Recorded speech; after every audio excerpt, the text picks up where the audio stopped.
وہ عالم اسلام کا ایک نایاب اور نامور سلطان انگنت زبانوں کا مالک تھا۔ وہ عربی، تاتاری، یونانی زبان کا ماہر تھا۔ سلطان بننے سے پہلے وہ جگہ جگہ ایک غلام کی حیثیت سے دھکے کھاتا کرتا تھا۔ اسی وجہ سے اس نے مختلف زبانوں میں مہارت حاصل کر لی تھی۔ کبھی وہ گڈریا بن کر جنگلوں میں بھیڑ بکریاں چراتا تو کبھی دمشق شہر کی منڈی میں ایک غلام کی حیثیت سے بکتا۔ کبھی وہ دمشق اور مصر کے لوگوں کی نوکری کرتے ہوئے وقت گزارتا۔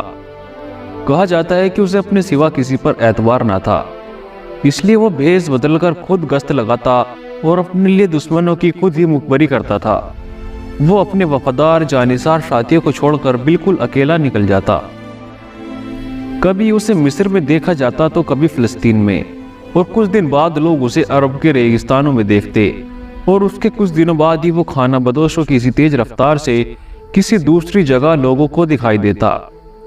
جن دنوں وہ عالم اسلام کا سلطان بنا، ان دنوں منگولوں نے مسلمانوں پر حملہ ہو کر ان کے زیادہ تر علاقوں کو تباہ و برباد کر دیا تھا۔ ایک بار وہ ایک منگول تاجر کے بیس میں اکیلا ہلاکو خان کی سلطنت میں داخل ہوا۔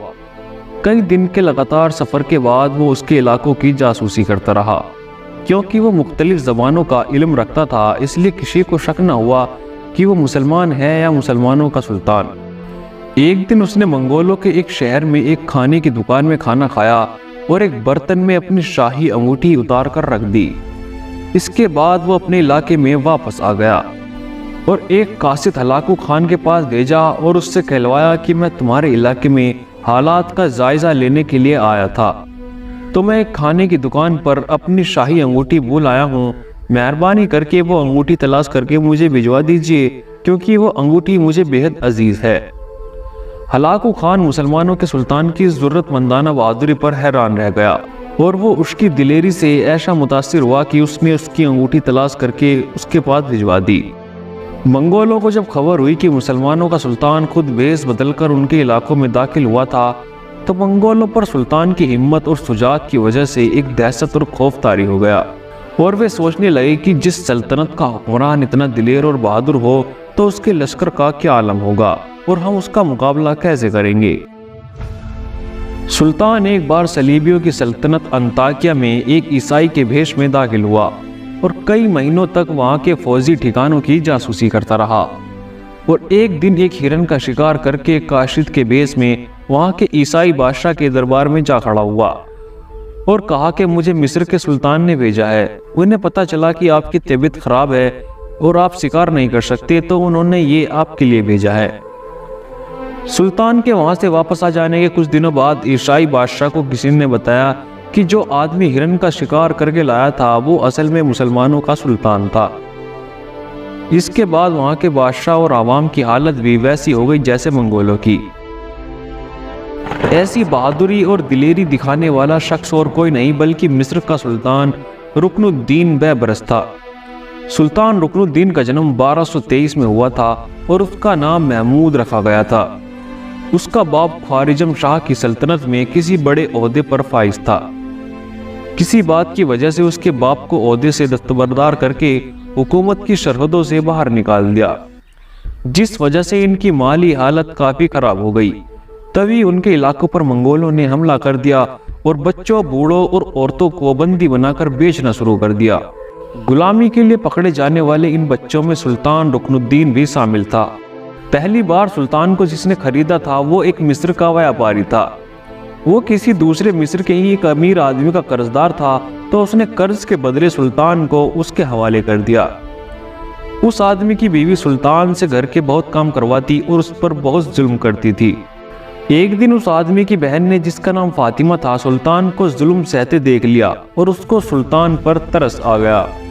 اس عورت نے اپنے بھائی سے اس بچے کو مانگ لیا، کیونکہ اس عورت کا ایک بچہ اسی عمر کا تھا جو مر گیا تھا، اور وہ فاطمہ نام کی عورت اس بچے کو لے کر دمشق آ گئی اور اس کی پرورش اپنے بچے کی طرح کرنے لگی۔ وہ اسے پیار سے بیبرس کہا کرتی تھی۔ فاطمہ نام کی اس عورت کا ایک بھائی اور تھا جو مصر کے سلطان الملک الصالح نجم الدین ایوب کے دربار میں بڑے عہدے پر فائز تھا۔ جب ایک دن وہ اپنی بہن سے ملنے دمشق آیا تو اس نے اس لڑکے بیبرس کو دیکھا تو وہ اس کی ذہانت سے اتنا متاثر ہوا کہ اس نے اپنی بہن سے اس لڑکے کو مانگ لیا۔ اس کی بہن نے پہلے تو منع کیا، لیکن بھائی کے زیادہ گزارش کرنے پر اس نے بیبرس کو اپنے بھائی کے حوالے کر دیا اور وہ اسے لے کر قاہرہ آ گیا۔ وہاں اس نے بیبرس کو مصر کے سلطان الملک الصالح کے حوالے کر دیا۔ سلطان الملک الصالح نے بیبرس کے علاوہ اور بھی لاوارث اور یتیم بچوں کو رکھا ہوا تھا، جہاں پر انہیں کتابی تعلیم کے علاوہ تلوار بازی اور گھڑ سواری بھی سکھائی جاتی تھی۔ بیبرس سب بچوں سے بہت زیادہ ہوشیار تھا۔ اس نے گھڑ سواری اور تلوار بازی میں سب بچوں سے پہلے ہی مہارت حاصل کر لی تھی۔ سلطنت کے اصول کے مطابق جوان ہوتے ہی وہ مصر کی فوج میں شامل ہو گیا۔ بیبرس بچپن سے ہی اول درجے کی ذہانت کا مالک تھا، تو اس لیے اسے ایک فوج کے دستے کا سالار مقرر کر دیا گیا۔ اسی دوران فرانس کے بادشاہ نے مصر پر حملہ کر دیا۔ جس وقت فرانس کے بادشاہ نے حملہ کیا تھا، اس وقت مصر کا سلطان الملک الصالح بہت زیادہ بیمار تھا۔ وہ اتنا زیادہ بیمار تھا کہ اپنے بستر سے بھی اٹھ نہیں سکتا تھا، لیکن پھر بھی وہ میدان جنگ میں آیا، لیکن اس بار ساتھ میں اس کی بیوی بھی تھی۔ ابھی جنگ شروع بھی نہیں ہوئی تھی کہ مصر کا سلطان الملک الصالح مر گیا۔ اس کی بیوی نے اس کی موت کی خبر کو راز رکھا اور اس کے بیٹے توران شاہ کو بلا لیا۔ توران شاہ اس کی دوسری بیوی کا بیٹا تھا۔ توران شاہ کے آتے ہی جنگ شروع ہو گئی۔ یہ جنگ سلطان بیبرس کی زندگی کی سب سے بڑی اور پہلی جنگ تھی۔ سلطان نے اس جنگ میں اپنی بہادری کا ایسا مظاہرہ دکھایا کہ سب دیکھتے رہ گئے۔ بیبرس دشمنوں کی صفوں میں گھستا اور لاشوں کے ڈھیر لگاتا جاتا۔ اس جنگ کا نتیجہ یہ ہوا کہ فرانس کی فوج بری طرح ہار گئی اور فرانس کے بادشاہ کو گرفتار کر لیا گیا، اور مصر کی فوج کو یہ نقصان ہوا کہ الملک الصالح کا بیٹا جو ابھی آیا تھا اور نیا سلطان بننے والا تھا، وہ اس جنگ میں مارا گیا۔ یہ سلطان کا اکلوتا بیٹا تھا۔ اس کے مارے جانے کے بعد تخت کا کوئی وارث تو تھا نہیں، تو سلطنت کے امیروں نے صلاح مشورہ کر کے سلطان الملک الصالح کی بیوی کو ہی سلطنت کا نیا حکمران بنا دیا۔ اب ایک عورت مصر کی گدی پر بیٹھ کر حکومت کر رہی تھی، لیکن اس وقت کے عباسی خلیفہ نے اس بات پر اعتراض جتایا۔ انہوں نے مصر کے امیروں کو حکم دیا کہ عورت کے بجائے مصر کا حاکم کسی مرد کو بنایا جائے۔ چونکہ خلیفہ کا حکم پوری اسلامی دنیا پر چلتا تھا، تو اس لیے انہیں خلیفہ کا حکم ماننا پڑا، اور ایک آدمی الملک الاشرف کو مصر کا نیا بادشاہ بنانا پڑا۔ اور اسی دوران ہی سلطان بیبرس کو، جو کہ ایک چھوٹے سے دستے کا کمانڈر تھا، اسے پورے مصر کی فوج کا سالار اعلیٰ مقرر کر دیا گیا۔ یہ وہ وقت تھا جب منگول اپنے راستے میں آنے والی تمام اسلامی ریاستوں کو رونتے چلے آ رہے تھے۔ انہوں نے اس وقت کے ترقی یافتہ شہر سمرقند اور بخارا کو اجاڑ کر رکھ دیا تھا۔ انہوں نے خلافت عباسیہ، جس کی راجدھانی بغداد تھی، اسے تباہ و برباد کر کے خلیفہ کو قتل کر دیا تھا۔ خلیفہ کو قتل کرنے کے بعد انہوں نے ملک شام اور پورے عراق پر قبضہ کر لیا تھا۔ اب ان کا اگلا ٹارگٹ صرف اور صرف مصر تھا۔ منگول فلسطین کے راستے مصر میں داخل ہونا چاہتے تھے۔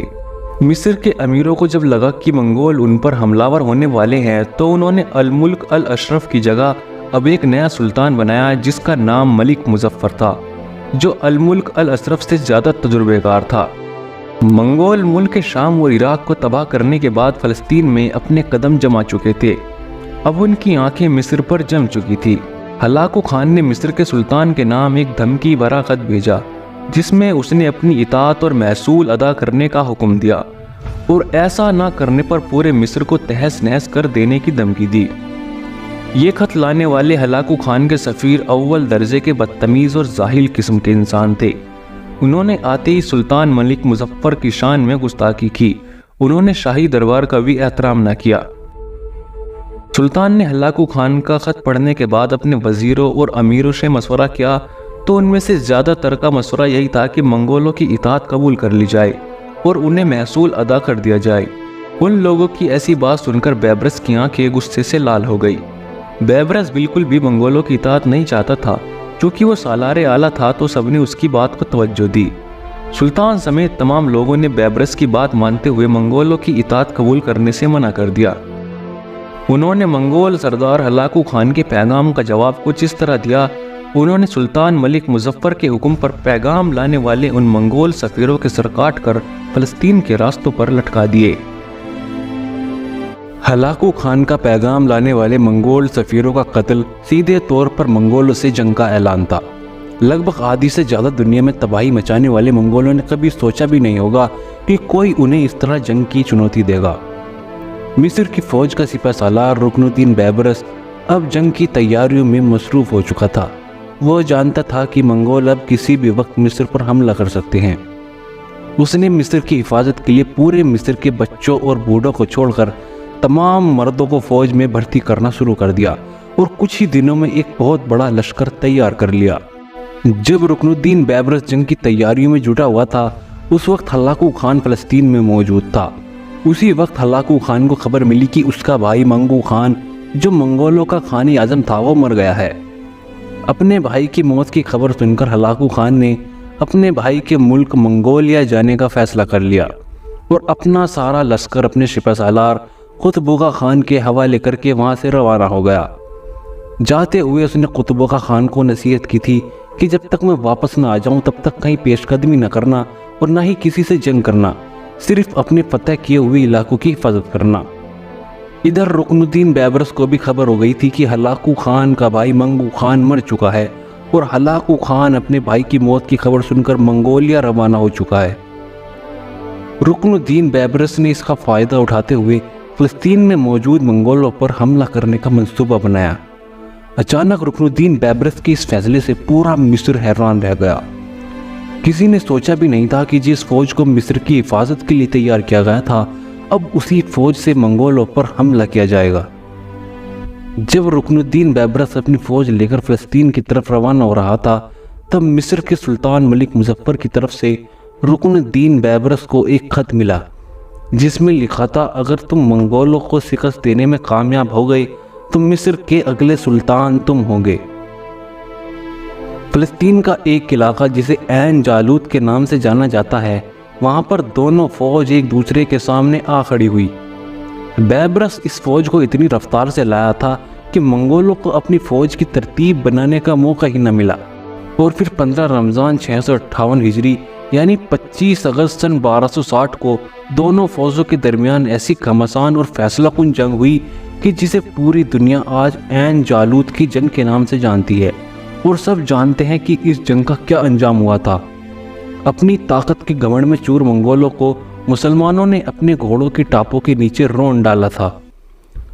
منگول فوج کا سب سے ظالم سپہ سالار قطبوغا خان، جس نے نہ جانے کتنے معصوم مسلمانوں کے خون سے اپنے ہاتھ رنگے تھے، وہ آج بیڑیوں میں جکڑا ہوا رکن الدین بیبرس کے پیروں میں پڑا تھا، جس کا سر کاٹ کر بیبرس نے قاہرہ بھجوا دیا، اور جتنے بھی منگول سردار اور سپاہی بندی بنائے گئے تھے سب کو بیڑیوں میں جکڑ کر مصر کی گلیوں میں گھمایا گیا۔ عین جالوت کی اس جنگ کے بعد رکن الدین بیبرس یہیں نہیں رکا، اس نے آس پاس کے علاقوں میں جہاں منگول قبضہ جمائے ہوئے تھے، اس نے ان سب کو منگولوں سے آزاد کروا لیا۔ اس نے دمشق، حلب اور ملک شام میں بھی منگولوں کو عبرتناک شکست دی۔ جب رکن الدین بیبرس واپس قاہرہ آیا تو مصر کا سلطان ملک مظفر اپنے وعدے سے مکر گیا اور ایک ناقابل آدمی جس کا نام علاؤالدین تھا اسے مصر کا سلطان بنا دیا۔ اس سے ناراض وہاں کے لوگوں نے علاؤالدین کو قتل کر دیا اور رکن الدین بیبرس کو مصر کا سلطان اور اپنا سربراہ قبول کر لیا۔ سلطان بنتے ہی رکن الدین بیبرس نے پورے ملک میں ناجائز ٹیکس اور شراب کے اڈے اور جوا خانوں کو بند کرا دیا۔ اس نے خلافت عباسیہ کو دوبارہ بحال کرنے کا فیصلہ کیا، کیونکہ بنا خلیفہ کے امت کسی یتیم کی طرح ہے۔ چونکہ منگولوں نے خلافت عباسیہ کی راجدھانی بغداد پر حملہ کر کے بغداد کی اینٹ سے اینٹ بجا دی تھی اور خلیفہ کو اس کے پریوار سمیت قتل کر دیا تھا۔ منگولوں کی نظر میں عباسی خاندان کا اب کوئی وارث زندہ نہ تھا، لیکن منگولوں کے حملے سے پہلے ایک عباسی شہزادہ جس کا نام ابو القاسم تھا، وہ کسی جرم میں بغداد کی جیل میں قید تھا، جس کے بارے میں منگولوں کو پتہ نہیں تھا۔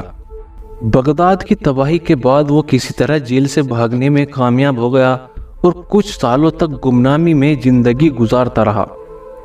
پھر ایک دن اس شہزادے کے بارے میں رکن الدین بیبرس کو پتہ چلا تو اس نے اس شہزادے کو قاہرہ آنے کی دعوت دی۔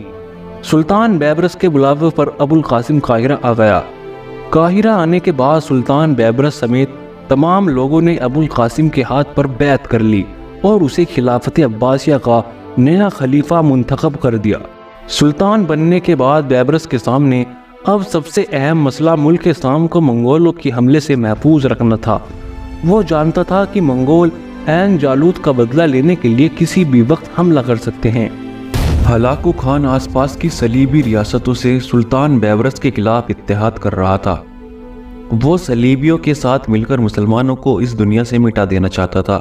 صلیبی بھی یہی چاہتے تھے، اسی لیے انہوں نے منگولوں سے ہاتھ ملا لیا اور مسلمانوں کے خلاف ایک جٹ ہو کر سازش کرنے لگے۔ ابھی یہ لوگ جنگ کی تیاری کر ہی رہے تھے کہ چنگیز خان کا ایک پوتا جس کا نام برکے خان تھا وہ مسلمان ہو گیا، جس سے منگولوں کی طاقت آدھی ہو گئی۔ دراصل چنگیز خان کے 4 بیٹے تھے، جوچی خان، چغتائی خان، اغدئی خان اور طلائی خان۔ جوچی خان کے 2 بیٹے تھے، باتو خان اور برکے خان، اور طلائی خان کے 4 بیٹے تھے جن میں سے ایک تھا ہلاکو خان۔ اس دور میں منگولوں کی ساری طاقت ان دونوں کے ہی پاس تھی، کیونکہ اب برکے خان مسلمان ہو چکا تھا اور اس کے پیچھے پیچھے بہت سے منگول بھی اسلام قبول کرنے لگے تھے، اس لیے منگولوں کی طاقت بھی آدھی ہوتی جا رہی تھی۔